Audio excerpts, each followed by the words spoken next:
Hi, welcome to the Pursuit of Truth. So there you heard the story. It was a few days ago from Sky News. It seems like a new year has begun, but the same old things are happening.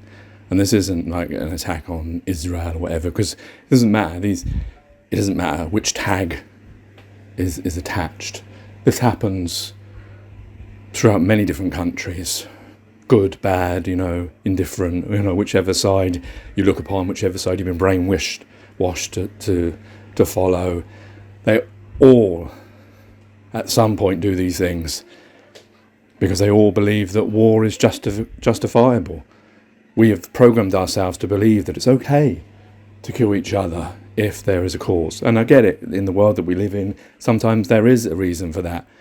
I saw a film called White Bird with Helen Mirren about, I think it was in France, when the Nazis came, and how some of the French sided with the Nazis. It was the black shirts, I'm not sure if that was their names, if I'm getting them mixed up, sorry. And sympathisers, and probably out of necessity, but maybe also because of ideology, I don't know. And this boy who she made fun of, and I think it was based on a true story, I'm not sure now, but she was a painter in it, and then he looked after her, and just the fear of that, of people coming into a school and saying, oh, we have a list of names, we want these Jews to take.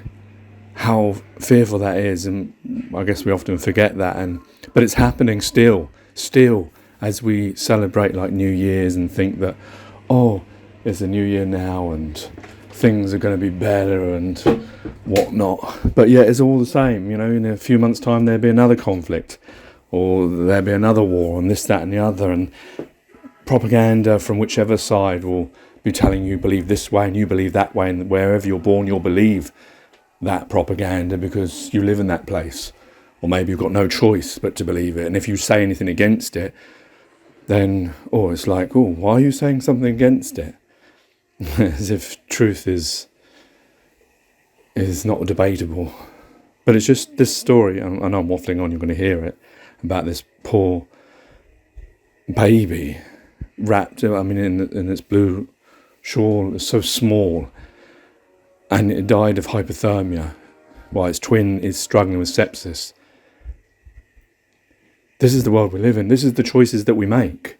And I know I bang on about this all the time, and it never changes, and it's probably never going to change in my life or my kids or their kids, because we still believe in this system that we live in, that dividing each other up, needing pieces of paper to travel places, and the whole thing that I always go on about in the Pursuit of Truth. We're never going to change that. We're never going to recognise that we're all human beings and we have everything that we possibly could need. We should share it, not divide it up and possess it like our forefathers have done and now that we do. But this is what happens. This is just one incident. These incidents happen in, this is just one, where the camera caught it. But it happened, how many people are dying unnecessarily for whatever reason, whether it's even in like Western countries with medical conditions that if their governments had enough money, they can invest in certain, practices, like in America where you need insurance to get things. How many people die needlessly when we live in a place where we have free will? If God exists, he's given us free will, or if not, we have free will. We can do whatever we want.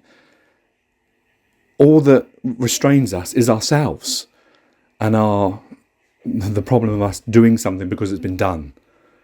We shouldn't do things just because it's been done. We should do things that benefit us, that are right. And the way we live with money and possession and wasting our time with manufacturing things just so that this company can make this money, so that one person can sit at the top and benefit everything that is all of ours. I wrote a poem recently that I put on YouTube, which sort of mentions all of this. What was it called now? The Forgotten Millions. But it's just, I saw this story and I thought I needed to share it on the Pursuit of Truth, because this poor little child died because of the cold. Another child that's struggling with sepsis just been born. But this is the world that we inherited, and the world that, no matter how many voices go against it, is still the one that we're all living in and suffering in, all of us, equally. Take care, take it easy, God bless and peace. Let's turn to the situation in Gaza now. Hundreds of thousands of people have been forced from their homes by the fighting there and are living in tents along the coast. In recent weeks, at least 4 babies are reported to have died of hypothermia, and Sky News has spoken to one grief-stricken father. A warning: this report from our correspondent Yusra El-Bagir contains distressing content. Maddened by injustice, his baby Jum'a frozen to death in his arms. There is no mercy in this heartbreak. Preventable and impossible to absorb. He's anchored by a man of faith who calls his lost son a martyr as a stunned child looks on. Here, humanity has been stretched beyond reason. Yahya rocks Jum'a's corpse as though he still has life, unable to accept it was only 20 days long. He says his family were displaced twice by IDF bombing before moving to the cold tent that killed his son. My 2 nephews and 3 in-laws were killed. In the same month, God gave me twins. I named Juma after his late uncle, and Ali, his twin, after my nephew. His hands tremble with grief as he checks on Jum'a's twin Ali. He's alive but struggling with sepsis and relying on hospital generators to survive. Israel cut off electricity to Gaza at the start of the war and has targeted hospitals in raids and airstrikes. A prayer for the children of Gaza as Jum'a's tragic death is declared for all to hear. 4 other babies have died in displacement this winter from hypothermia.